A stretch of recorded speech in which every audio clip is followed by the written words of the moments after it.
La sentez-vous, la saison chaude qui s'installe? Qui dit saison chaude dit aussi terrasse, plage, mais surtout soleil. Quoi savoir afin de s'assurer un été sans pépins tout en profitant au maximum des rayons du soleil? Pour nous aider, on reçoit évidemment en studio Noémie Quesnel, infirmière clinicienne à la pharmacie Barrette-Bergeron. Noémie, bonjour. Allô? Bon, Noémie, avant toute chose, là, quels sont les risques de l'exposition au soleil?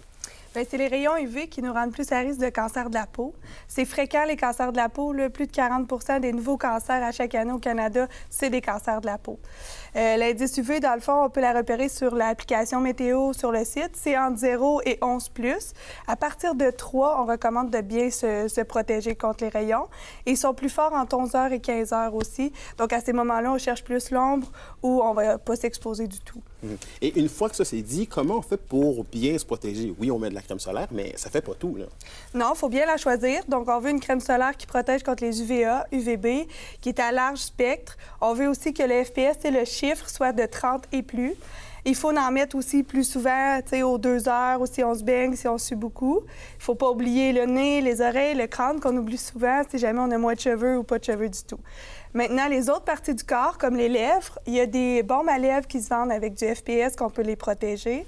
Les yeux aussi. Pas obligé de payer une fortune pour des lunettes de soleil adéquates. Il faut juste s'assurer qu'ils soient ajustés et qu'il y ait l'étiquette UV 400 ou UV 100 là, pour dire qu'ils protègent bien. Donc, c'est les endroits qu'il faut faire attention. Sinon, on recommande aussi d'éviter les cabines de bronzage. Donc, aujourd'hui, on n'en voit plus nécessairement beaucoup, là, mais ça augmente le risque de cancer de peau aussi. Mais brisons aussi certains mythes, là. Il faut aussi mettre de la crème solaire l'été quand il y a de l'ombrage et aussi un peu l'hiver, si je ne me trompe pas, c'est ça?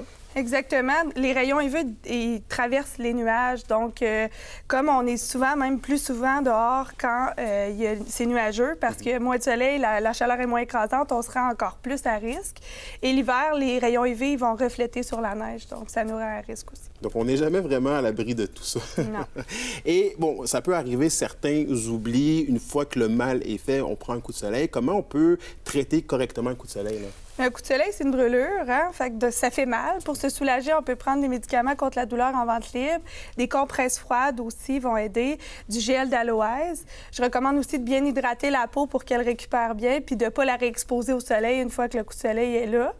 C'est sûr que dépendant du niveau, des fois, il faut consulter. Si la douleur est vraiment intense, s'il y a des cloques d'eau puis ça couvre une bonne partie du corps, ou s'il y aurait de la fièvre qui s'accompagne, parfois, il faut consulter. Puis si vous n'êtes pas sûr, le pharmacien ou Info Santé, encore le 811 peut vous aider à vous orienter là-dedans. Donc, c'est vraiment les conseils de base pour soulager le coup de soleil. C'est ça, donc de ne pas négliger de faire affaire avec un professionnel. Oui. Et bon, là, on parle beaucoup de coups de soleil, mais il y a aussi la déshydratation, qu'on parle peut-être un peu moins. C'est quoi les signes et comment on peut prévenir ça? Bien, les signes, on va avoir la soif, la bouche sèche, les urines qui vont être plus foncées ou en moins grande quantité. Il peut y avoir aussi de la nausée, des étourdissements, des fois de la confusion. Ça dépend du niveau de déshydratation. Certains moments, on peut juste boire plus d'eau ou prendre des solutions de réhydratation, mais des fois, il faut même avoir un soluté pour se réhydrater. Comment on peut prévenir ça? C'est de ne pas attendre de ressentir la soif, surtout par les périodes chaudes. Donc, boire beaucoup d'eau régulièrement. Passer des heures à des endroits frais, à l'air climatisé durant la journée, éviter les périodes où le soleil est bien chaud entre 11 h et 15 h, porter des vêtements légers, éviter l'alcool. Puis je vous recommande aussi de prendre des nouvelles de vos proches dans ces périodes-là, surtout les personnes âgées qui sont plus sujettes à ça. Donc, s'assurer qu'ils vont bien, s'assurer qu'ils boivent beaucoup d'eau, puis les amener consulter au besoin. Donc, comme disait ma mère, bois beaucoup d'eau et mets ta crème solaire, Anthony. Noémie Quesnel, je rappelle que tu es infirmière clinicienne à la pharmacie Uniprix Barrette-Bergeron, ici à Rwanda. Merci beaucoup. Merci.